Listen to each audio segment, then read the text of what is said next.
Praise the Lord. Can you stand up? లేచి నిలబడదామండి.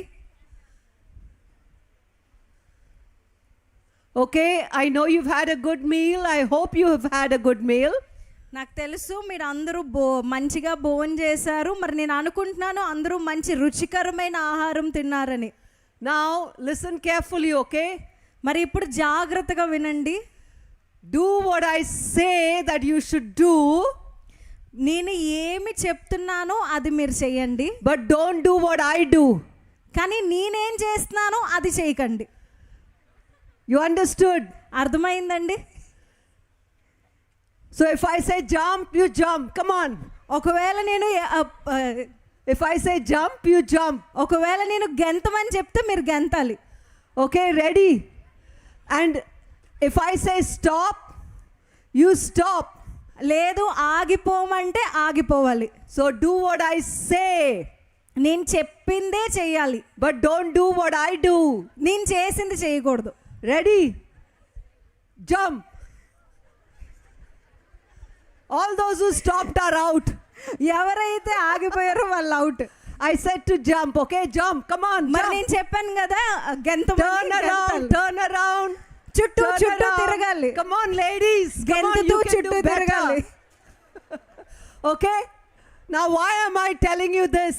మరి ఇప్పుడు ఇది ఎందుకు చెప్తున్నానంటే I'm an ordained minister, okay? మరి నేను ఒక తర్ఫీదు పొందిన ఒక దైవ సేవకురాల్ని. But I'm human. కానీ నేను కూడా ఒక మనిషినే. I'm not perfect still. I will be perfect when I see Jesus face to face. మరి నేను ఏ విషయంలో కూడా పర్ఫెక్ట్ స్పష్టము కాదు, కానీ నేను ఎప్పుడైతే దేవుని చూస్తానో అప్పుడే పరిపూర్ణమైన దాన్ని అవుతాను. This word of God cannot go wrong. మరి ఈ దేవుని యొక్క వాక్యము ఎప్పుడా వ్యర్థముగా పోదు. Don't do what the word tells us to do. ఈ లోకము ఏమి చెప్తుందో అది మనము చేయకూడదు. But don't do what we see others doing. కానీ ఇతరులు చేస్తున్నారని మనము చేయకూడదు. Your pastor will preach on Sundays, on weekdays or whatever days. Pastor గారు ప్రార్థనల్లోనూ ఆదివారం ఆరాధనలోనూ వాక్యం చెప్తారు. But there are some reasons which he cannot explain to you why he is doing certain things. కానీ కొన్ని కారణాలు వారు మీకు వివరించలేరు ఆ విధముగా వారు ఎందుకు చేస్తున్నారు అని. For example, your pastor gets up at 3 or 4 in the morning. ఉదాహరణకి మీ దైవజనుడు ఉదయకాలాన్నే 3 గంటలకు లెగిస్తే Because God has prompted him to pray in the early hours of the morning. ఎందుకంటే దేవుడు ఆ దైవజనుడిని ప్రత్యేకంగా ఎన్నుకున్నారు 3 గంటలు లెగిసి ప్రార్థన చేయడానికి. But every day after lunch he goes for a nap. కానీ ప్రతి మధ్యాహ్నము భోజనం చేసిన తర్వాత ఆయన Half చిన్నగా an hour to an నిద్రిస్తారు. hour. ఆ ఒక గంట అరగంట పడుకుంటారు. You should not say, "Ayyo, my pastor sleeps whole afternoon." మీరు అనకూడదు అయ్యో మా పాస్టర్ గారు మధ్యాహ్నం అంతా పడుకుని పోతారని. But remember, when your pastor is up at 3 and 4, you're sleeping whole morning. కానీ ఆయన మీకోసము వేకువజామునే లెగిసి ప్రార్థన చేశారని మాత్రం మర్చిపోకండి. Obey the promptings of the Spirit of God. మరి దేవుని యొక్క ఆత్మ మిమ్మల్ని ఏ విషయం కోసం ఎన్నుకున్నదో అది మీరు ఎరిగి ఉండాలి. Okay, so I'm going to quiz you again. Supposing I say Jericho, everyone say Jericho. You have to stand, okay? ఎరుకో అంటే మనందరం నిల్చోవాలి. If I say Jerusalem, you sit down. యెరూషలేము అన్నప్పుడు కూర్చోవాలి. Now, I will do the opposite. You only listen to my voice. Don't do what I do. మరి అమ్మగారు అయితే దానికి వ్యతిరేకంగా చేస్తారు. మీరు అమ్మగారిని చూసి చేయకూడదు, కానీ ఆమె ఏం చెప్తుందో దాన్నే మనం చేయాలి. We don't have chairs on the stage, so we might go like this. మాకు ఇక్కడ కుర్చీలు లేవు కాబట్టి మేము కిందకి వెళ్ళిపోవచ్చు. So if we go like this and I say Jericho, what do? You stand, okay? How many are ready for this? Come on. ఒకవేళ నేను కూర్చొని ఎరుకో అన్నా మీరు అందరూ నిలబడుతూనే ఉండాలి. ఎంతమంది సిద్ధముగా ఉన్నారు ఇది చేయడానికి? Jericho, ఎరుకో stand. అంటే నిలబడాలి. Jerusalem, Jerusalem sit. కూర్చోవాలి.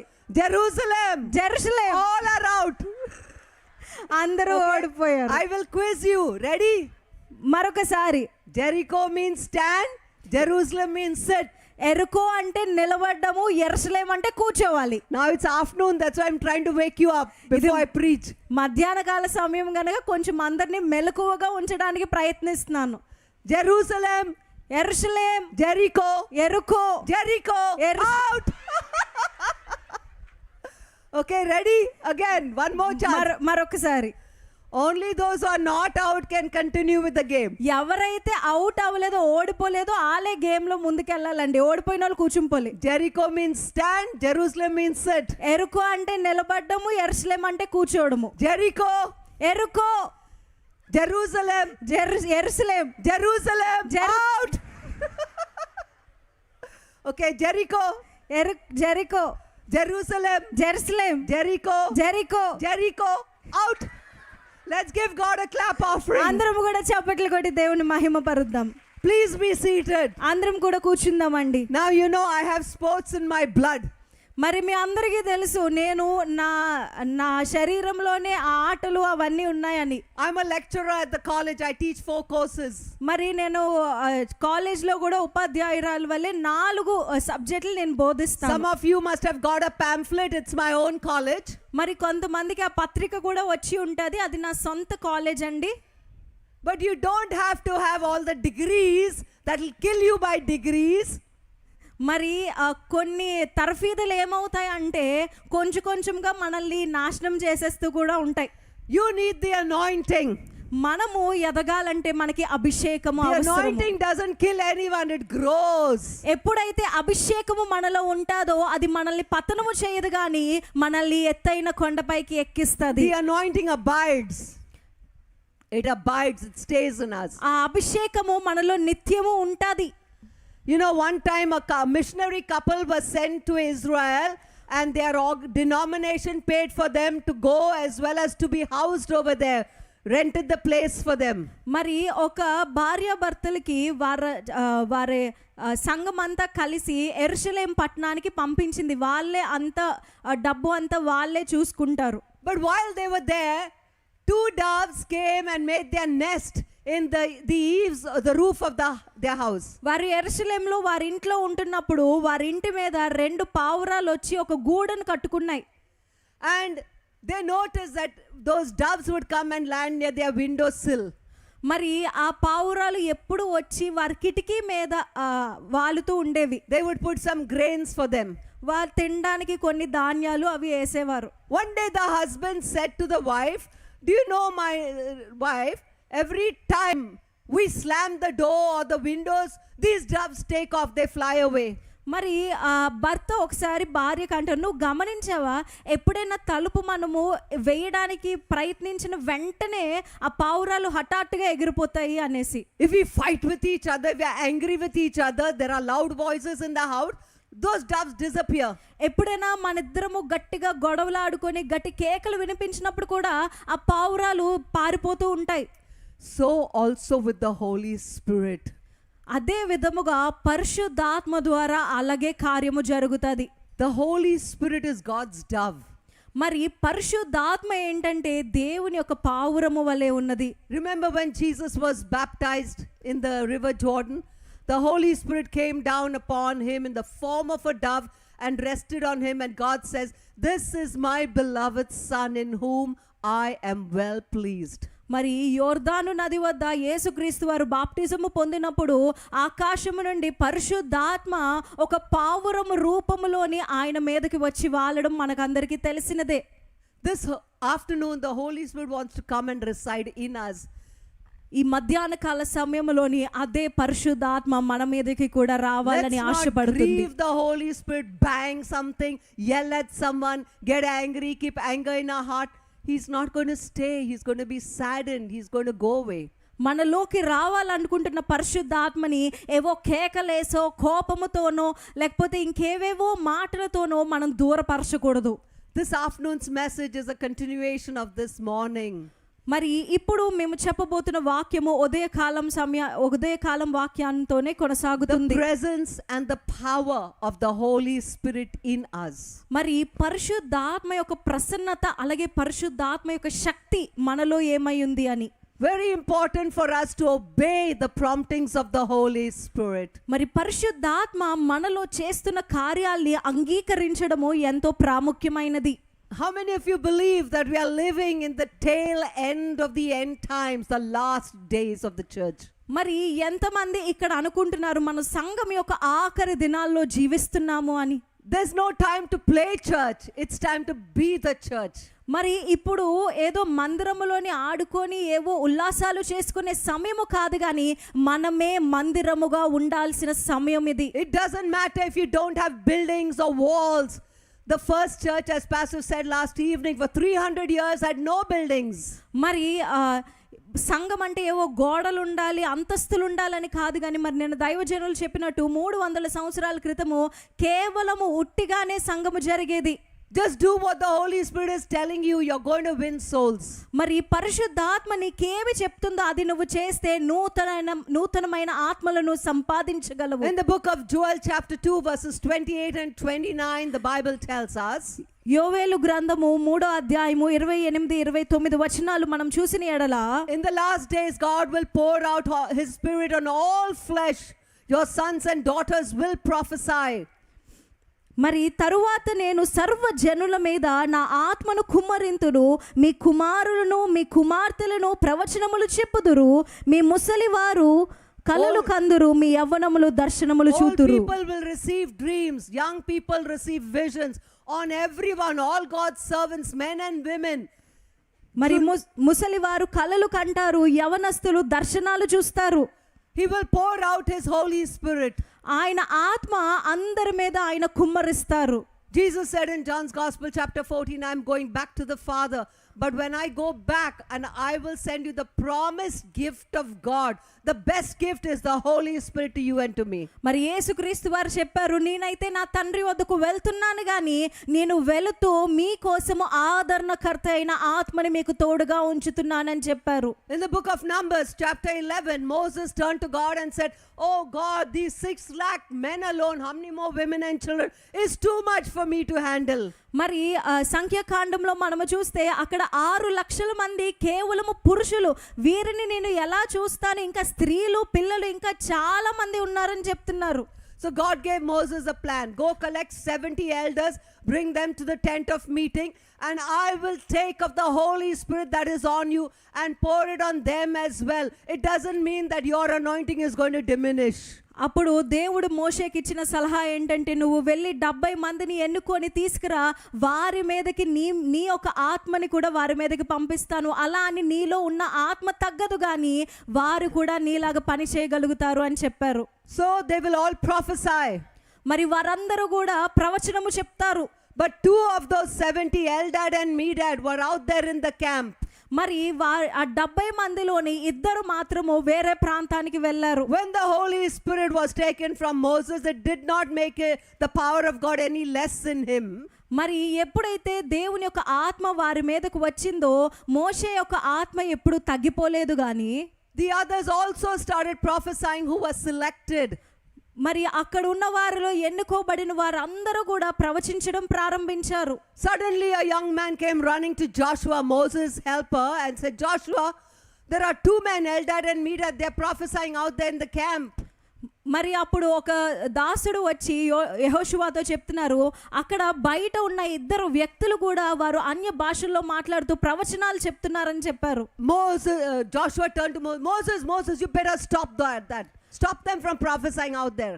అప్పుడు యెహోషువ మోషేకి చెప్తున్నారు, మోషే వారిని నువ్వు వెళ్ళి ఇప్పుడే ఆపు, వారు ప్రవచించకుండా ఇప్పుడే ఆపు అని చెప్తున్నారు. My friend, you cannot stop another denomination, another church from moving in the power of the Holy Spirit. ఎవ్వరూ కూడా ఇంకో డినామినేషనో లేకపోతే ఇంకో ఎవరినో కూడా దేవుని యొక్క ఆత్మ వారి మీదకి వచ్చినప్పుడు వారు ప్రవచించకుండా ఆపే అర్హత ఎవరికీ లేదు. In heaven there are no denominations. There's only saved by the blood of the Lamb. మరి పరలోక రాజ్యంలోని డినామినేషన్ అనేది ఎక్కడా లేదు, కానీ కేవలం యేసుక్రీస్తు వారి యొక్క రక్తము ద్వారా రక్షింపబడిన వారు మాత్రమే ఉన్నారు. In the book of Numbers chapter 11 and verse 29, Moses turned to Joshua and said, I wish that all of God's people would prophesy. అందుకు మోషే, నా నిమిత్తము నీకు రోషము వచ్చిన యెహోవా ప్రజలందరూ ప్రవర్తలగుటకు యెహోవా తన ఆత్మ వారి మీద ఉంచుదును గాక అని అతనితో అనెను. Don't live beneath your privileges. get excited about God desperately wanting to touch you, inflame you and use you for his glory. నా హద్దు ఇంతే కదా, నా అర్హత ఇంతే కదా అని ఇంకా కుక్కిపోతూ ఉండకుండా దేవుని ఒక ఆత్మ మనల్ని ఎంతవరకు తీసుకెళ్తుందో అంతవరకు ధైర్యంగా ముందుకు వెళ్ళే వారముగా మనం ఉండాలి. Many years ago, I was ministering in Australia, in Melbourne, at one of the largest stadiums in Australia. కొన్ని సంవత్సరాల క్రితము మెల్బర్న్లో ఆస్ట్రేలియా అనే ప్రాంతంలోని ఒక పెద్ద స్టేడియంలోని నేను వాక్యం ప్రకటిస్తున్నాను. It was 3 days pastors conference for the whole of Australia. మరి మొత్తం ఆస్ట్రేలియాలో ఉన్న పాస్టర్లు దైవజనులందరికీ కూడా ఒక 3 రోజుల కాన్ఫరెన్స్ పెట్టబడింది. Before the third and final day, last message, I got a word from God that when I go back to Bangalore, India, I have to start a school for street kids, garbage pickers, beggars.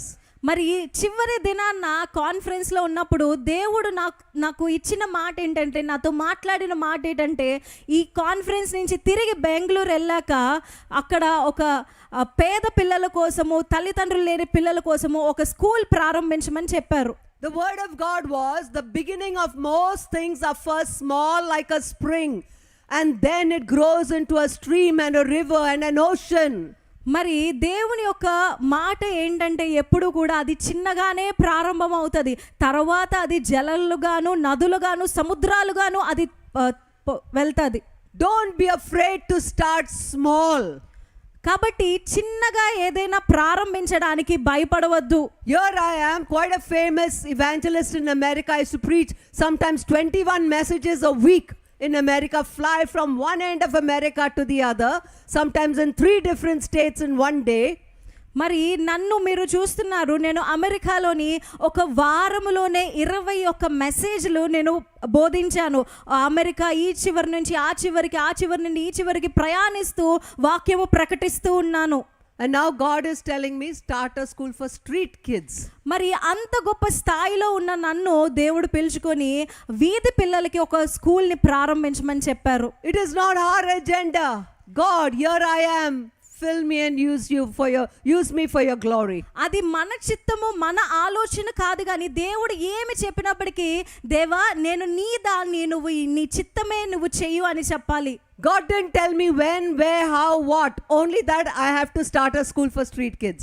మరి దేవుడు ఎక్కడికి వెళ్ళి ఎలా చేయాలి, ఏ సమయమందు చేయాలని వివరణలు చెప్పలేదు, కానీ నువ్వు వెళ్ళి ప్రారంభించు అని మాత్రమే చెప్పారు. After preaching all over Australia for 11 days in big churches, come back to Bangalore and look for a 30 by 40 plot that was belonging to my brother.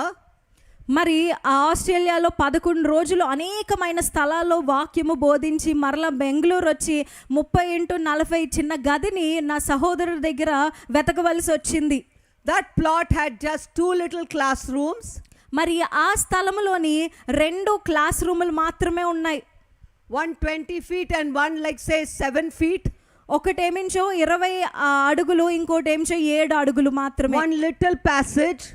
ఒక చిన్న మధ్యలోని వెళ్ళడానికి చిన్న సందు. 5 foot to 7 foot toilet and same size kitchen. మరి 5 అడుగుల ఉన్న bathroom, అదే సైజులో ఉన్న వంటగది. Because years before that plot was used for a Montessori classroom.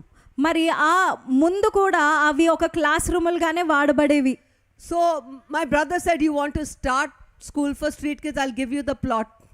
ఒకవేళ నీకు ఇక్కడ స్కూల్ ప్రారంభించాలి అనిపిస్తే నీకు ఈ స్థలం ఇస్తాను అని సహోదరుడు చెప్పాడు. So I took the key of the gate and I went to check it. There was not one piece of furniture inside. మరి నేను తాళాలు తీసుకొని లోపలికి వెళ్ళి చూసేసరికి అక్కడ చిన్న చెక్క ముక్క, చిన్న ఫర్నిచర్ కూడా లేదు. The lights and fans were all stolen by the drug addicts. మరి అక్కడున్న లైట్లు గాని, ఫ్యాన్లు గాని, అక్కడ గంజాయి తీసుకునేవారు అవన్నీ దోచుకొని వెళ్ళిపోయారు. The water tap, the basins were stolen. మరి అక్కడ బేషన్లు గాని, వాటర్ ట్యాప్లు గాని అన్నీ కూడా దొంగలింపబడ్డాయి. I sat down on the red oxide floor which was all chipped. మరి అక్కడ కిందనున్న ఎర్రగా ఉన్న నేల మీద, అది కూడా పెచ్చులు వచ్చేసిన నేల మీద నేను కూర్చున్నాను. I sat on the floor of the passage and suddenly I noticed on the wall there was a poster with the same words that God had given me in Australia. The beginning of most things are small at first. మరి నేను అక్కడ కూర్చొని అలా గోడ మీద చూస్తున్నప్పుడు ఒక పత్రిక నాకు కనిపించింది. అక్కడ దేవుడు నాకు దర్శనంలోని ఏ మాట అయితే చెప్పాడో అక్కడ గోడ మీద అదే ఉంది. నువ్వు చిన్నగా ప్రారంభించిన నేను దాన్ని ఎంతో గొప్పదానిగా చేసేదను అనేసి. I started the ministry there in Bangalore. నేను అక్కడే నా పరిచర్య ప్రారంభించాను. The asbestos sheet had 7 holes on it. మరి ఆ షీట్లో అక్కడ గోడ మీద చూసుకుంటే 7 కన్నాలు ఉన్నాయి అక్కడ. Whenever the neighbor's coconut fell on it, another hole came. మరి ఆ పక్క ఇంటోళ్ళు కొబ్బరి చెట్టు నుంచి కొబ్బరికాయ పడ్డది, ఇంకో కన్నం కూడా వచ్చింది. My husband was a tall foreigner, white man from Canada. He died 6 years ago. మరి నా భర్త ఆస్ట్రేలియా వ్యక్తి, ఫారినర్. ఆయన కెనడా నుంచి వచ్చినారు. ఆయన ఎంతో ఎత్తుగా ఉంటారు. 6 సంవత్సరాల ముందు మరణించారు. One day he and I were coming back from doing ministry on the weekends, and suddenly I said, it's raining so heavily, there's a rainstorm. I hope that hole in the asbestos, the cobra doesn't come through that. మరి We had cobras in the area. మరి ఒక రోజు మేమిద్దరం ప్రయాణిస్తున్నప్పుడు చాలా పెద్ద గాలి వాన వర్షం పడుతున్నప్పుడు నేను నా భర్తతో చెప్పాను, అయ్యో ఇప్పుడు అక్కడైతే చాలా కోబ్రా పాములు ఉంటాయి, ఆ కన్నాల్లో నుంచి పాములు లోపలికి రాకుండా ఉంటే బాగుండు అని చెప్పాను. Every morning from 6 o'clock to 7 o'clock I would have prayer meeting, and only the poorest street kids would come and some old people, because after the prayer meeting they would get a cup of tea in the small steel glass and a bun. మరి ప్రతిరోజు కూడా ఉదయం 6 నుండి 7 గంటల వరకు ఒక చిన్న ప్రార్థన జరిగించేదాన్ని. అక్కడ ఏంటంటే వీధి పిల్లలు చాలా పేదవాళ్ళు వచ్చేవారు. వారు కూడా ఆ ప్రార్థన అయిన తర్వాత ఒక బన్ను చిన్న టీ ఇచ్చేదాన్ని, దానికోసం వచ్చేవారు. I said to my husband, there's no time to fix that hole because the storm will get in through there. ఒకవేళ ఆ కన్నాల్ని మనము బాగు చేయకపోతే ఇంకా తుఫాను వల్ల మొత్తము కూడా నాశనం అయిపోద్దని నేను నా భర్తతో చెప్పాను. But we prayed in the car. మేము ఆ కార్లోనే ప్రార్థన చేయడం ప్రారంభించాం. We came home at about midnight. In the morning the next day I went to hold the prayer meeting. మరి ఆ రాత్రికాల సమయాన మేము ఇంటికి వచ్చేసాము. మరుసటి రోజు మళ్ళీ ప్రార్థన జరిగించడానికి అదే స్థలానికి వెళ్ళాను. Except for my immediate staff and my interpreter, no one knew one word of English, just Kannada, Tamil, Telugu. అక్కడ నాతో సన్నిహితంగా ఉన్నవారు లేకపోతే నా అనువాదికి తప్ప ఇంకా ఎవ్వరికి కూడా ఇంగ్లీష్లోని ఒక మాట కూడా రాదు. I didn't know even one word of those 3 languages. మరి వారు మాట్లాడుతున్న 3 భాషల్లోని ఒక భాష కూడా నాకు రాదు. But I started. I had faith that the God who called me is faithful. కానీ నేను అక్కడ ప్రారంభించాను, ఎందుకంటే నాకు విశ్వాసం ఉంది ఏమని అంటే నా దేవుడు నమ్మదగిన వాడు అని. The next morning when I came, the road was in a mess all over. Just 2 streets I had to walk from my apartment to this place, to the little free school. And the lampposts had fallen, trees had fallen, but in our little courtyard, 30 by 40, not one leaf had moved out of place. Not even the dust of the asbestos was on the red oxide. Everything was perfect.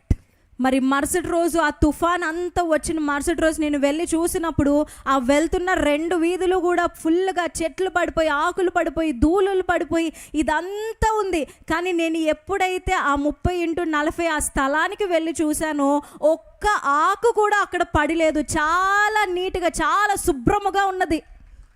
Have faith in God. He who called you is faithful. కాబట్టి దేవుని అందు మనం నమ్మకం ఉంచాలి, ఎందుకంటే పిలిచిన వాడు నమ్మదగిన వాడు గనక. What we would do is, from where our children came to the free school, I had 150 of them.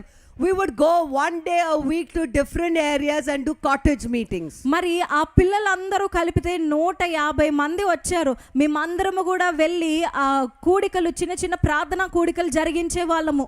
None of them knew the Lord.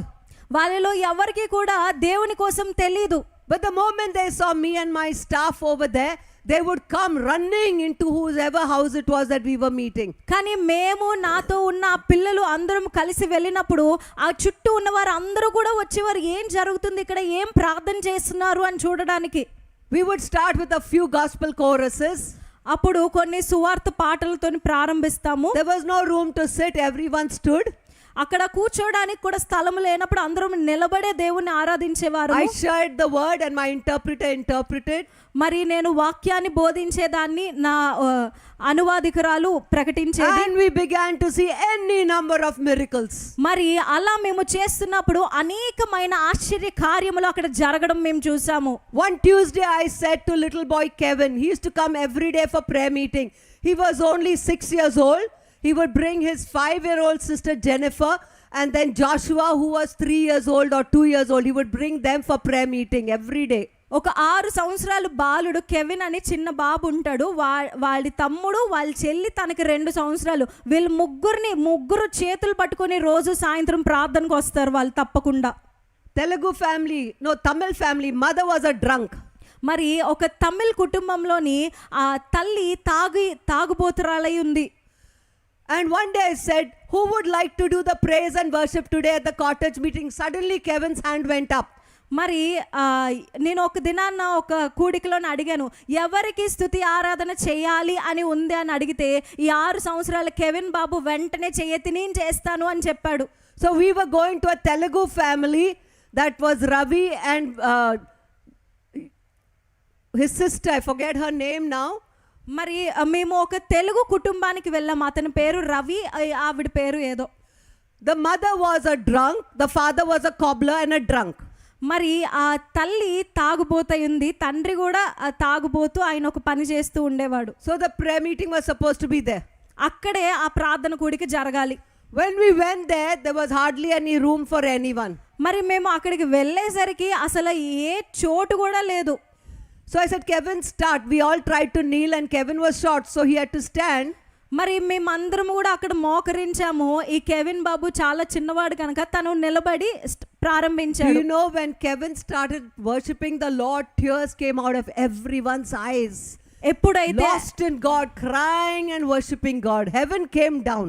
ఎప్పుడైతే 6 సంవత్సరాల బాబు నిలబడి ఆరాధన చేయడం ప్రారంభించాడో అందరము కూడా కన్నీరు విడిచి దేవుని యొక్క ఆత్మ బలముగా అక్కడికి వచ్చి ప్రతి ఒక్కరిని తాకింది. The Bible says God dwells in the praises of his people. మరి దేవుడు తన జనుల స్తుతులలోని ఆయన నివసిస్తాడు అని రాసి ఉంది. People started coming from the different lanes. That whole lane got filled with people.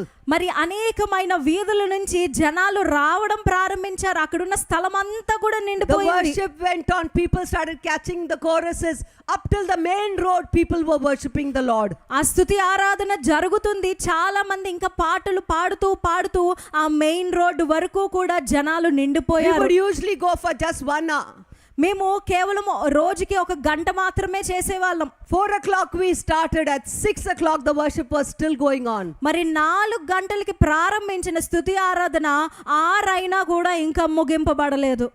Gopi, the father of the house, who was a cobbler, drunk, started pushing people to get to his house.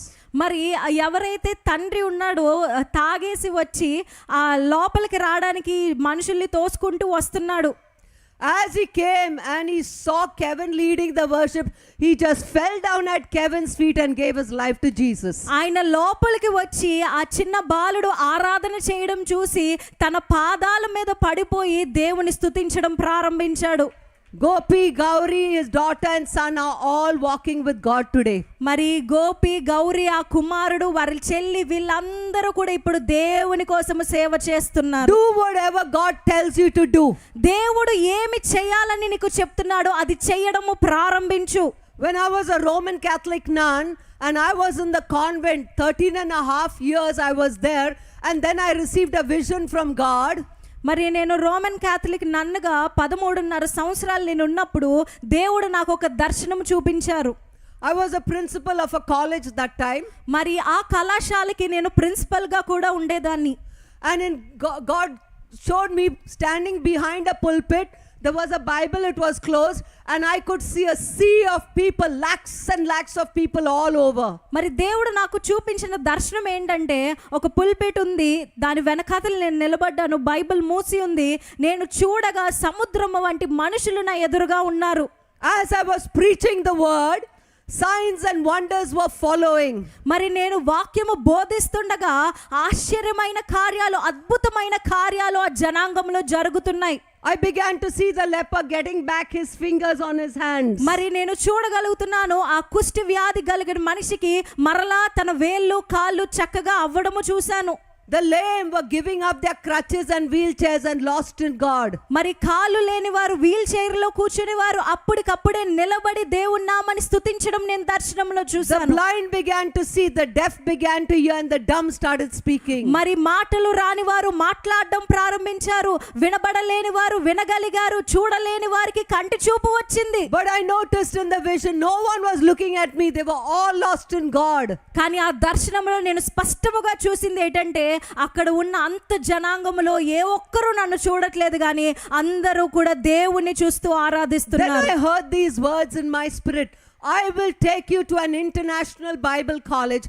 I will ground you in the scriptures, bring you back to the land of many gods, to tell the people of the one true God. మరి అప్పుడు దేవుడు నాకు చెప్పిన మాట ఏంటంటే, నేను నిన్ను ఇప్పుడు ఇంటర్నేషనల్ బైబిల్ కాలేజీకి తీసుకెళ్ళి అక్కడ నీకు వాక్యాల్లోని లోతైన మర్మాలు తెలియజేసి మరలా ఈ నిత్యమైన దేవుని కోసము, నీతి కలిగిన దేవుని కోసము అనేక మందికి తెలియజేసేలా నేను నిలబెడతానని దేవుడు At చెప్పారు. first the vision came only when I was lost in prayer. I would work 16 hours a day. At night I would meditate on the word. మరి ఆ దినాల్లోని నేను 16 గంటలు రోజుకి పని చేసి రాత్రి నేను ప్రార్థనలో కూర్చునేదాన్ని. And then it was not only when I was praying, when I was walking to the lecture hall, I would receive the same words and the vision. I used to go into the restroom and say, God, I'm too fragile, I'll break. What you're doing in me is too great, Lord. అయితే అది విన్నప్పుడు నేను ప్రార్థన ఆపేసిన తర్వాత కూడా కారిడార్లో స్కూల్లో నడుస్తున్నప్పుడు కూడా నాకు అవే మాటలు వచ్చేవి, నువ్వు వెళ్ళు, నేను నిన్ను వాడుకుంటానని. నేను బాత్రూంలోకి వెళ్ళిపోయి, దేవా నేను చాలా బలహీనురాల్ని, నేను ఎలా వెళ్ళి అంతమందికి బోధించగలను, నేను ఎలా అవన్నీ చేయగలను అని చెప్పేదాన్ని. At one stage I had 110 students in the youth dormitory in the school that I was teaching, where I was training to become a nun. I had to just go for one class to teach. That was catechism, the Catholic catechism. But I would not teach from the Catholic catechism book. I was teaching from the Bible. అయితే నేను వెళ్ళి నేర్చుకున్న ఆ నన్ను అవ్వడానికి ఆ ట్రైనింగ్లోని నాతో పాటు 110 మంది ఉండేవారు. వాళ్ళందరికీ బోధిస్తున్నప్పుడు ఆ క్యాథలిక్ క్యాటగిజం అనే సబ్జెక్ట్ కోసం కాదు, కానీ నేను వాక్యము ద్వారా వారికి బోధించేదాన్ని. 110 students in the dormitory that I was in charge of, from the ages of 15 to 17-year-old girls. మరి నేను ఎవరికైతే అధికారిగా ఉన్నానో 17 నుంచి 18 సంవత్సరాలు వయసులో ఉన్న 110 మంది స్త్రీలకి నేను అధికారిగా ఉన్నాను. I noticed that the girls would tell me, sister, when you walked past me, the sore throat left me, the fever left me. అయితే వారందరూ కూడా నాతో ఏం చెప్పేవారంటే, సహోదరి నువ్వు నడుస్తూ వెళ్తుండగా నాకు ఎంతో నొప్పిగా ఉన్న గొంతు స్వస్థత పొందాను, లేకపోతే ఇంకేదైనా అనారోగ్యం వారు ఎదుర్కొంటే దాని నుంచి నేను స్వస్థత పొందాను అని ఆమెతో చెప్పేవారు. There's an anointing on your life. That is the presence of the Holy Spirit. When he's inside of you, things around you will change for God's glory. అలానే నీలో కూడా దేవుని యొక్క ఆత్మ అభిషేకము ఉన్నది. నువ్వు ఎప్పుడైతే దాన్ని ఒప్పుకొని వెళ్తావో నువ్వు ఉన్న స్థలాల చుట్టూ మార్పులు జరగడం ప్రారంభమవుతుంది. There was a great revivalist, Charles Finney, in 1830. One day in Rochester, New York, he just walked past a factory. And inside the factory, the men knelt down, cried, and gave their lives to Jesus. He had not even come inside the factory. He had just passed by that factory. మరి 1830 సంవత్సరంలోని ఒక పరిశుద్ధాత్మ కలిగిన ఉజ్జీవమైన దైవజనుడు ఒక ఫ్యాక్టరీలో జనమంతా ఉంటే ఆయన ఫ్యాక్టరీ లోపలికి కూడా వెళ్ళలేదు. ఆ ఫ్యాక్టరీ బయట నుంచి ఆయన ఎక్కడికో వెళ్తున్నప్పటికీ కూడా ఆయన ప్రభావం వల్ల ఈ లోపల ఫ్యాక్టరీలో ఉన్న వారందరూ మోకరించి దేవుణ్ణి స్తుతిస్తున్నారు. How do you get this anointing? ఇటువంటి అభిషేకము మన మీద ఎలా వస్తుంది? Seek first the kingdom of God and its righteousness, and all these other things will be added unto you. ముందు ఆయన నీతిని రాజ్యాన్ని మనం వెతికితే సమస్తము సమకూర్చబడి నీ కోసం జరిగించబడతాయి. Just from the Telugu family alone, we had 25 getting saved all because of Kevin's ministry. మరి ఆ చిన్న బాబు, ఆ కెవిన్ బాబు ఒక్క పరిచర్య ద్వారా 25 మంది రక్షింపబడ్డారు. Our church started growing. I had no choice but to start a church. మరి నాకు ఇంక దాని తర్వాత ఇంక అవకాశం లేదు, సంఘము ప్రారంభించాల్సి వచ్చింది. We started sending our people to the local churches so that they could be fed by full-time pastors. మరి మా దగ్గర ఉన్న సహాయకులు కూడా ఇతర చర్చిలకు పంపించి వారికి కూడా బోధించేలా చేసేవారము. So be obedient to the Holy Spirit. కాబట్టి దేవుని యొక్క ఆత్మకి లోబడి ఉండాలి మనము. When Samuel anointed Saul to be the first king of Israel, because Saul was out there with the servant from the family going looking for the lost donkeys. మరి సమూయేలు సౌలుకి అభిషేకించినప్పుడు సౌలు గాడిదల కోసము వెతకడానికి వెళ్ళాడు. In 1 Samuel chapter 10, God tells Samuel, you have been anointed. After these signs take place, 3 different signs took place, then you will meet some prophets worshiping the Lord. You will also be prophesying with them. మరి దేవుడు సమూయేలుకి చెప్తున్నారు, నువ్వు అభిషేకింపబడ్డావు, నువ్వు వెళ్ళి 3 కార్యాలు చూసిన తర్వాత నీతో కలిసి వారు కూడా ప్రవచిస్తారు అని చెప్పారు. Saul was just an ordinary young boy. His father could not even rely on him to go alone and search for the donkeys. A servant of the household had to go with him.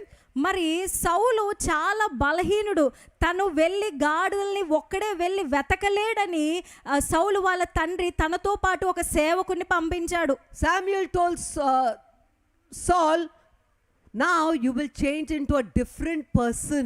You will not be the same.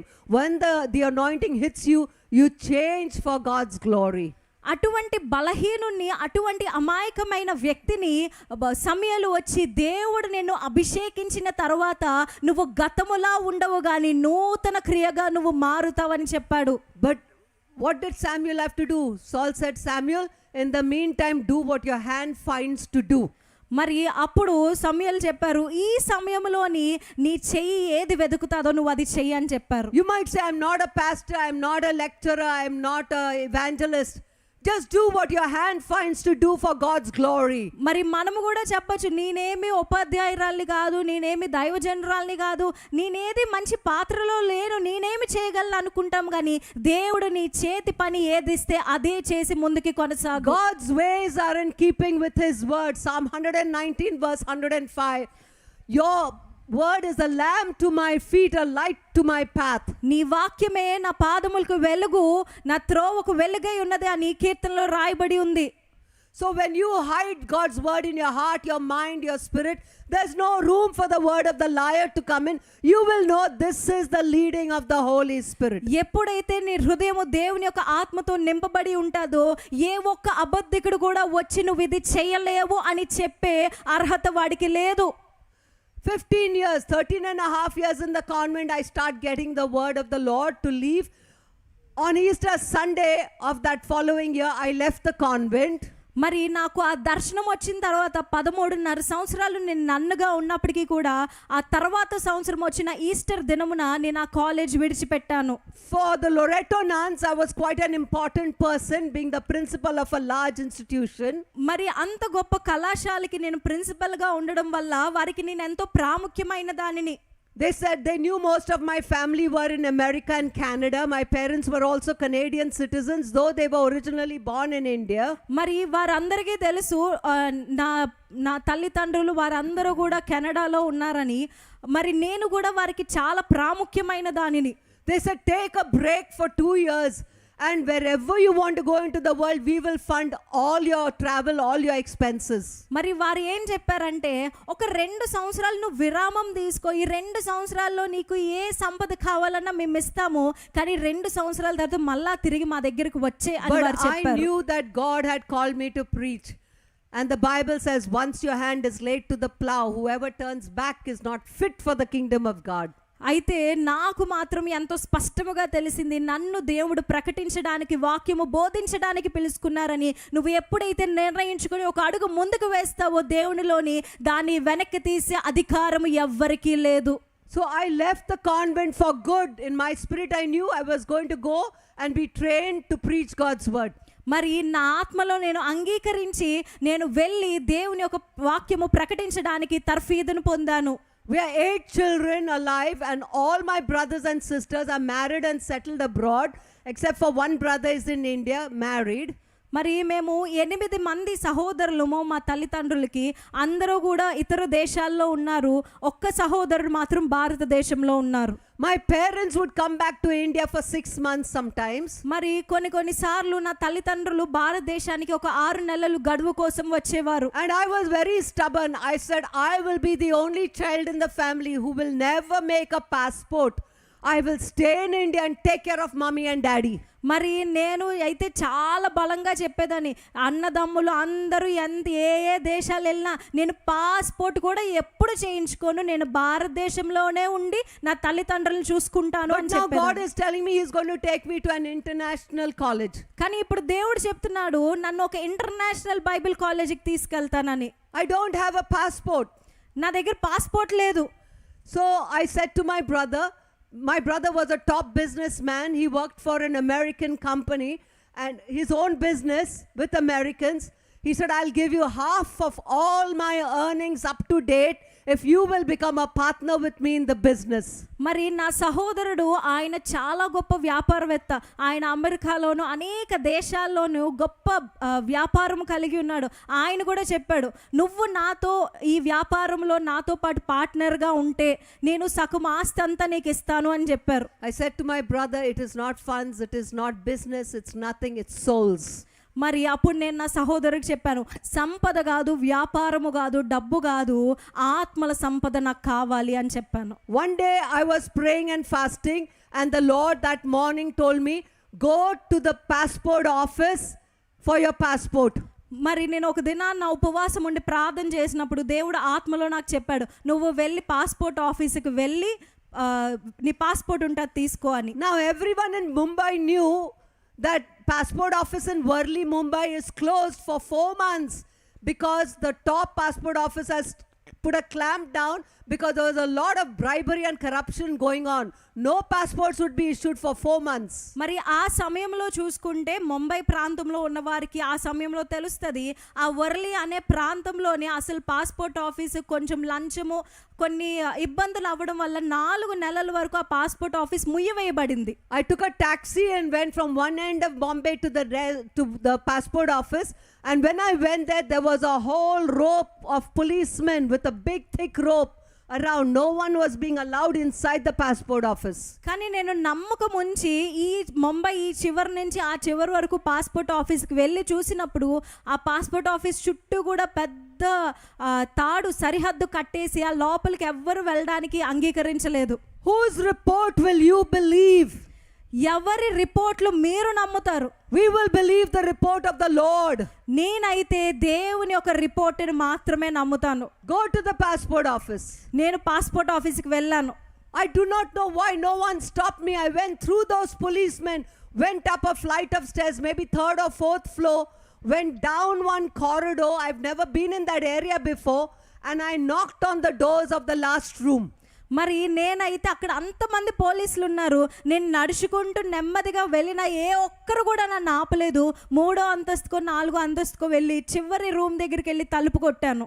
These officers were all sitting in white uniform, and there was one table, and then the boss was there.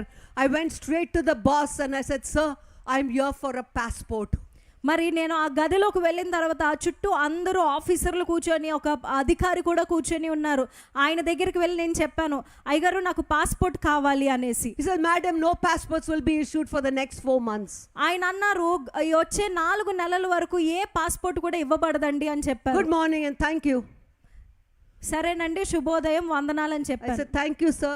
I came out, didn't argue with the Holy Spirit. You made me to look like a fool. I just went home. After a few days, same message, go to the passport office. నేను అతనికి వందనాలు చెప్పేసి నేను మరలా తిరిగి ఇంటికి వెళ్ళిపోయాను. మరలా కొన్ని దినాల తర్వాత అదే వచ్చింది, నువ్వు వెళ్ళు పాస్పోర్ట్ ఆఫీస్కి వెళ్ళని. Again the same scene, police all over. Again I'm knocking on that same door. I opened that door, went inside to the same officer. Sir, I'm here for my passport. మరలా అదే passport ఆఫీస్కి వెళ్ళాను, ఏ police ఆపలేదు. మరలా అదే గదికి వెళ్ళాను, అదే ఆఫీసర్ దగ్గరికి వెళ్ళి సార్ నా పాస్పోర్ట్ అని అడిగాను. He rang the bell on his table. His personal assistant walked in. He said, please help this lady to get her passport. ఆయన టేబుల్ మీద ఉన్న బెల్లని కొట్టినప్పుడు ఒక దాసుడు వచ్చిన వెంటనే ఆయన చెప్పారు, ఈమెకి ఆమె పాస్పోర్ట్ పొందుకోవడానికి సహాయం చేయండి. I had not filled any forms yet, nothing. He said, madam, you will not need to come back anymore. Your passport will be issued at your doorstep in 4 days' time. నేను ఏ పత్రికలు ఏ కాగితాలు ఏవి రాయకపోయినా ఆయన చెప్పిన మాట ఏంటంటే, మేడం గారు ఇంకో 4 దినాల్లోని మీ పాస్పోర్ట్ మీ ఇంటికే వస్తుందని చెప్పారు. Do you have faith in God to do what He's called you to do? నీకు నమ్మకం ఉందా? దేవుడు నిన్ను ఎందుకు పిలిచాడు ఆ పని ప్రారంభించే వాటి నమ్మకం నీకుందా ఈ దినాన్న? In 2 Corinthians chapter 2 it says, what no eye has seen, no ear has heard, no mind has understood, God has in store for those who love Him. ఎవరైతే దేవుని ప్రేమిస్తారో వారు ఊహించలేని, చూడలేని, ఆలోచింపరాని గొప్ప కార్యాలను వారి పిల్లల పట్ల దేవుడు జరిగిస్తాడు. Many years ago, my husband and I had gone from Bangalore to the Philippines to evangelize for 10 days. మరి కొన్ని సంవత్సరాల క్రితము నేను నా భర్త కలిసి ఫిలిప్పీన్ల దేశానికి 10 రోజులు సువార్తను బోధించడానికి వెళ్ళాము. Every day we would leave early in the morning, travel 6 to 8 hours to hold revival services in different parts of the Philippines. మరి ప్రతి దినము కూడా వేకువజామునే లెగిసిపోయి ఆ ఫిలిప్పీ దేశంలోని అనేకమైన ప్రాంతాలకు వెళ్ళి మేము వాక్యాన్ని బోధించేవారము. A group of musicians within one van, another group of youth in one van, and we missionaries in another van. వాయిద్యాలు వాయించేవారు ఒక వ్యాన్లోని, పాటలు పాడేవారు ఒక వ్యాన్లోని, యవనస్తులు అలాగే దైవజనులు ఒక వ్యాన్లోని, అలా వ్యాన్లో వెళ్ళేవారు. A team from New Jersey in America had met us over there in the Philippines. అక్కడ న్యూ జెర్సీ నుండి ఒక గుంపు వచ్చింది, వారు కూడా మమ్మల్ని కలిసారు. There were some Filipinos in their church who had organized all the meetings. ఆ ఫిలిపినోస్ దేశంలోని ఒక సంస్థ ఈ ప్రోగ్రాంలన్నిటిని స్థాపించింది. One day I had decided to fast and pray the whole day. మరి ఒక దినాన్నైతే నాకు ఎందుకో ఆ రోజు ఉపవాసం ఉండి ప్రార్థన చేయమని చెప్పింది. So maybe at 3 or 4 o'clock when we arrived at the hotel, because the service starts at 5 or 6 or whatever. మరి ఆ రోజు ఉదయాన్నే మేము ఆ కూడిక ప్రారంభింపక ముందే మేము వెళ్ళాము. I had fasted and we had gone to our hotel room to freshen up and change and get ready to go for the service, but I was having very bad diarrhea and vomiting, not having eaten anything. నేనైతే ఉపవాసం ఉన్నాను. ఆ కూడికి వెళ్ళడానికి సిద్ధముగా ఉన్నప్పటికీ కూడా విపరీతమైన diarrhoea వచ్చేసి ఏమీ తినలేను, ఏమీ తాగలేని పరిస్థితి. I tried diarrhea medicine, vomiting medicine, everything. Still I was like throwing up and in the toilet all the time. మరి ఆ డయేరియాకి అలాగే వామిటింగ్కి టాబ్లెట్లు కూడా తీసుకున్నాను, కానీ ఏ మాత్రము కూడా ఫలితం లేదు. అస్తమానము బాత్రూంలోనే ఉండేదాన్ని. So I said to my husband, we have 150 pastors who are organizing this crusade. You go ahead with the team. Afterwards send the cars back, one of the cars back for me, and I will come.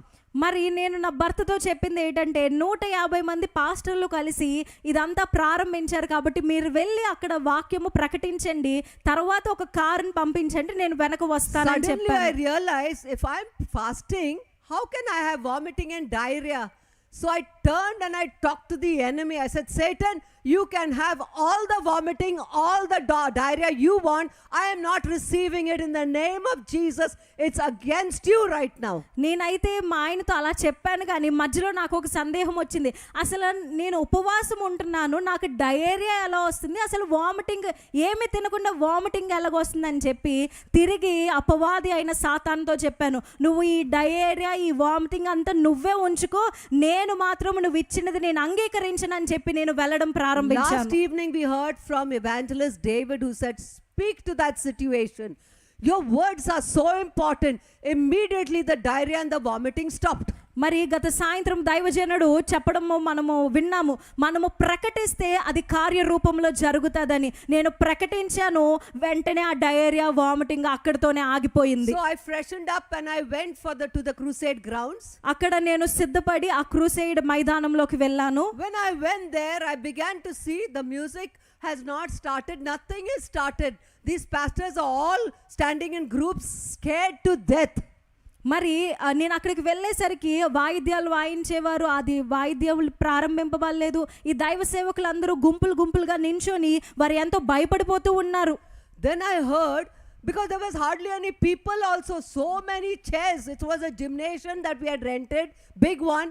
But there were basketball players playing basketball at that end, away from the stage.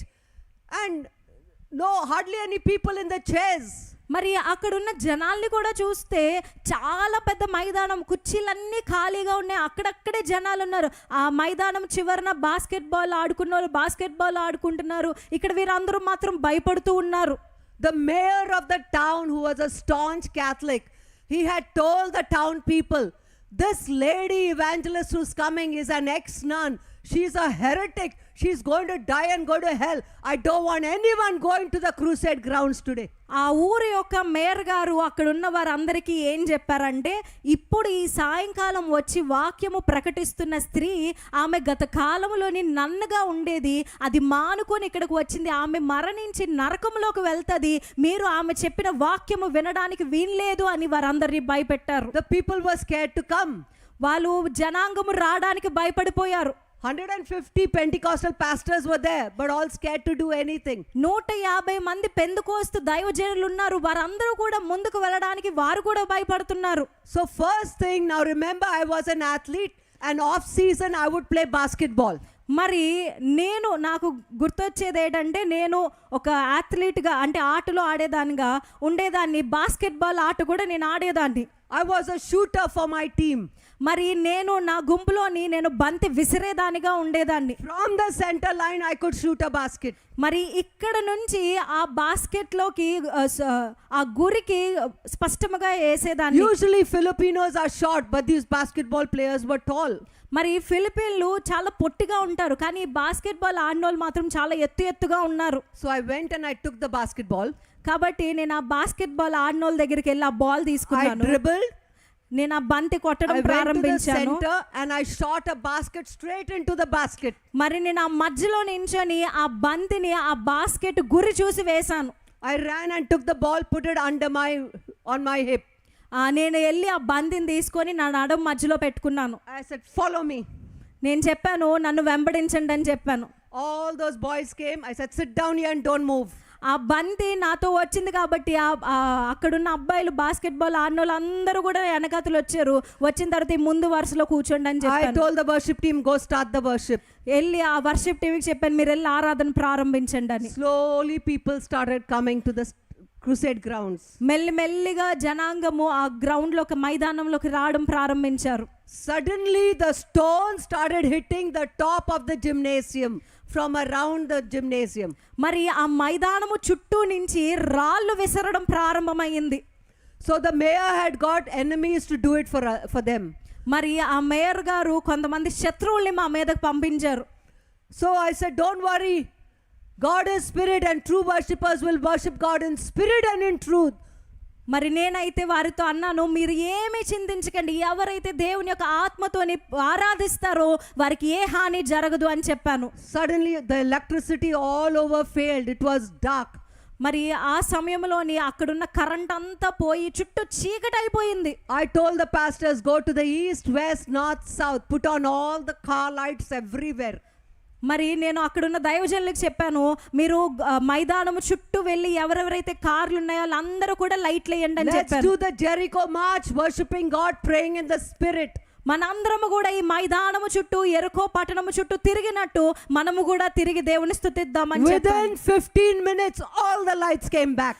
15 నిమిషాల్లోనే ఆ వెళ్ళిపోయిన current అంతా మళ్ళా వచ్చేసింది. I took a chair, as soon as the lights went off, I took a chair and I took a flashlight, put it to my mouth, and there was no microphone because lights were gone, electricity was gone. I started praying in tongues and people could see what I was doing. మరి ఆ current పోయినప్పుడు నేను వెళ్ళి ఒక torch light పెట్టుకొని నేను ప్రార్థన చేయడం, అన్య భాషలతో మాట్లాడడం ప్రారంభమైంది. అప్పుడు అందరికీ అర్థమవుతుంది నేనేమి చేస్తున్నానో. So the pastors also started praying in tongues. The lights came back. అక్కడ ఉన్న దైవజనులందరూ కూడా అన్య భాషల్లో మాట్లాడడం ప్రారంభించారు. కరెంట్ తిరిగి వచ్చేసింది. Suddenly from east, west, north, south, the crowd started rushing into the stadium. మరి ఆ చుట్టూ ఉన్న ఏవైతే మైదానం ఉందో ఆ చుట్టూ అన్ని గేట్ల నుంచి కూడా జనాలు లోపలికి పరిగెట్టుకొని రావడం ప్రారంభమైంది. In the history of my ministry, I have never seen so many miracles in one evening's time. మరి నా పరిచర్య చరిత్రలోని ఆ ఒక్క సమయంలో ఆ ఒక్క మీటింగ్ లో జరిగినన్ని కార్యాలు ఇంక ఏ మీటింగ్ లో జరగడం నేను ఇప్పటి వరకు A చూడలేదు. lady was brought on a stretcher, was running around the stadium, paralyzed woman. మరి కూర్చొని వీల్ చైర్ మీద కూర్చొని ఏమి పని చేయని స్త్రీ వచ్చింది. తను కూడా ప్రార్థన చేయగా లేచి పరిగెట్టడం ప్రారంభించింది. Whose report will you believe? God wants to fill you and use you today. ఈ రోజు నువ్వు ఎవరి రిపోర్ట్ మీద నమ్ముతావు? నిన్ను పిలిచి నిన్ను వాడుకుంటానన్న దేవుని నువ్వు నమ్ముతావా? But now you've got to give your life to Jesus. కానీ ఇప్పుడు నీ జీవితము నువ్వు దేవునికి సమర్పించాల్సిన సమయం వచ్చింది. God wants to touch you and fill you and use you. దేవుడు నిన్ను తాకాలి, నిన్ను నింపాలి, నిన్ను వాడుకోవాలని ఆశపడుతున్నాడు. Don't look at the back. When you drive, you don't look at the back and drive. You look forward and you go. ప్రతిసారి విశ్వాస జీవితంలోని మరలా వెనక్కి తిరిగి చూడవద్దు. నువ్వు వాహనము నడిపినప్పుడు ముందుకే చూసి నడుపుతావు కానీ వెనక్కి చూసి నడపవు కదా. Don't worry if someone's coming with you or not coming. You go. నీతో పాటు నీ పనిలోని ఎవరైనా వస్తున్నారా లేదా అని చూడొద్దు. దేవుడు నిన్ను పిలిచాడు కాబట్టి నువ్వే ధైర్యంగా ముందుకు వెళ్ళు. God wants to bless your faith. ఎందుకంటే దేవుడు నీ విశ్వాసాన్ని ఆశీర్వదించాలనుకుంటున్నాడు. అందరము కూడా లేచి నిలబడదాము. Close our eyes and surrender our hands up in praise and worship. Say, God, you've been speaking to me this afternoon. I've not come to sleep over here. I've come to have a new beginning.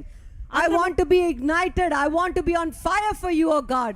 అందరము కూడా లేచి నిలబడి మన రెండు చేతులు ఆకాశం వైపు చాచి, దేవా ఈ మధ్యాహ్న కాల సమయంలో నేను పడుకోవడానికి రాలేదు గాని నీ ఆత్మని నేను పొందుకోవడానికి వచ్చానయ్యా. నీ పని కోసము పరిగెట్టడానికి నేను వచ్చాను తండ్రి. నన్ను నువ్వు తీసుకోవా, నన్ను వాడుకోవా అని అడుగుదాం. This is that moment when God wants to touch you and ignite you for eternity.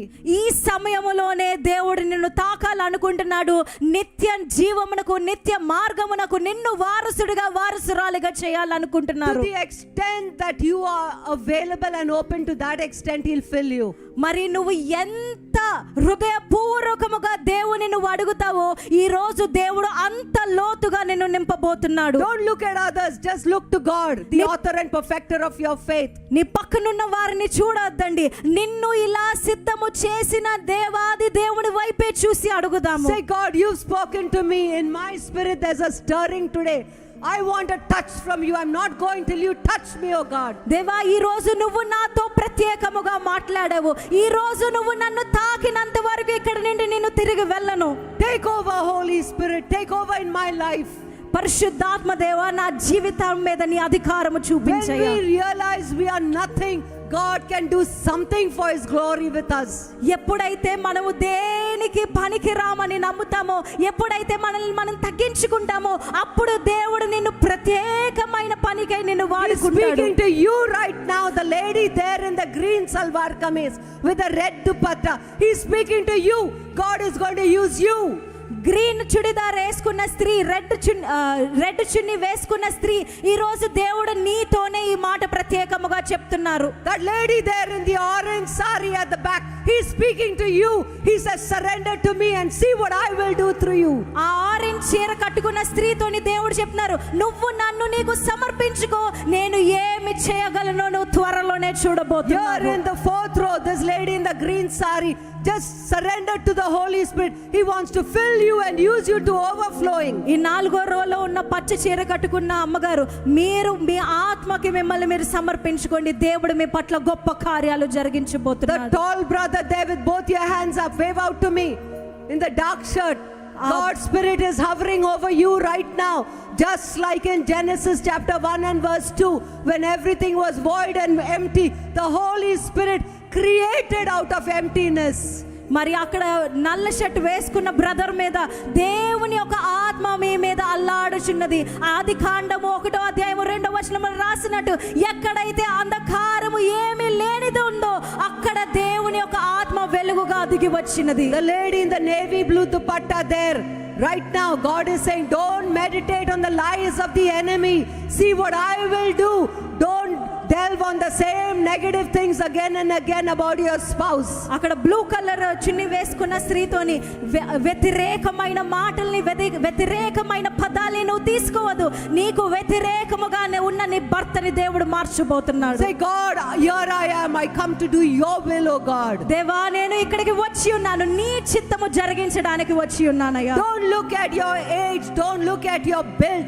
Don't look at your health. Look to God. He wants to fill you and use you. నీ వయసుని చూడవద్దు, నీ ఆరోగ్యాన్ని చూడవద్దు, కేవలము దేవుడి వైపు చూడు. ఆయన కార్యము జరిగించబోతున్నాడు. Just be ready for God's glory. ఆయన ఆత్మను, ఆయన మహిమను పొందుకోవడానికి సిద్ధముగా ఉండు. Surrender your life to the Holy Spirit.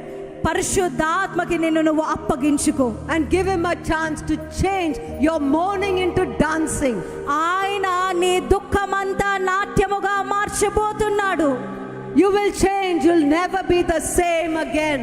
నువ్వు పాతదంతా గతించిపోయి సమస్తము నీ జీవితం పట్ల నూతన క్రియగా ఆయన చేయబోతున్నాడు. Give him all the glory. ఆయనకే మహిమంతా కలుగునుగాక. Let's give God a clap offering. బిగ్గరగా చప్పట్లు కొట్టి దేవుని నామాన్ని మనం మహిమ పరుద్దామా. Hallelujah, hallelujah, hallelujah, hallelujah.